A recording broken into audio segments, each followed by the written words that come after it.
Hi guys, I'm Carrie Ann. I'm one of the physiotherapists here at Group23, and here I'm going to explain to you what carpal tunnel is. Carpal tunnel is one of the most common things that we treat here at the clinic, especially with the hands. The carpal tunnel is going to be something that is in the palm side of the hand here, and the way I think about it is like a house. So on the bottom part of the hand, we have our carpal bones or our wrist bones. So think of that like the floor, okay? Then we have the siding of the house, okay, or the walls of the house, and that would constitute the tendons associated with the muscles down and through the forearm here.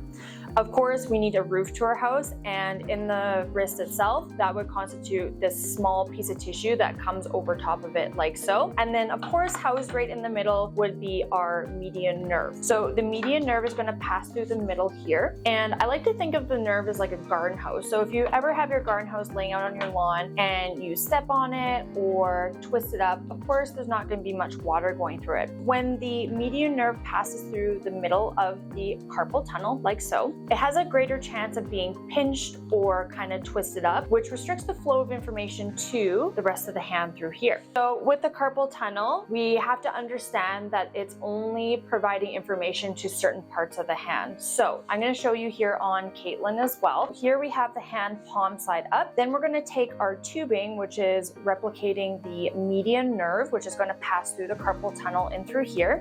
And that nerve is going to help with both motor and sensory information to half of the ring finger here, the middle finger, the index finger, and the thumb.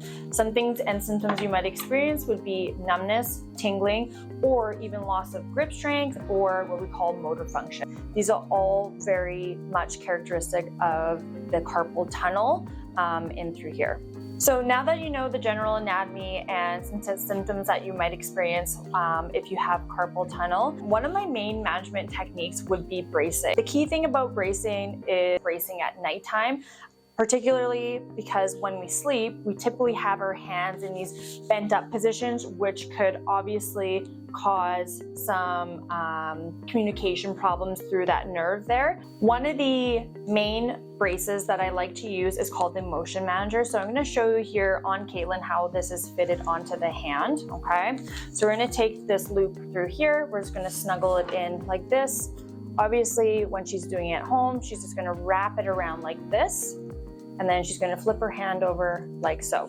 This is obviously going to prevent a lot of wrist flexion, which can impede that nerve in through the carpal tunnel here. And of course, it's going to have her have a better sleep for the remainder of the night. Keep in mind that when we're fitting braces, we want them to fit like a good pair of shoes. So not too tight, not too big. We want it to be comfortable because of course, when you're sleeping, you're meant to be sleeping for a reason.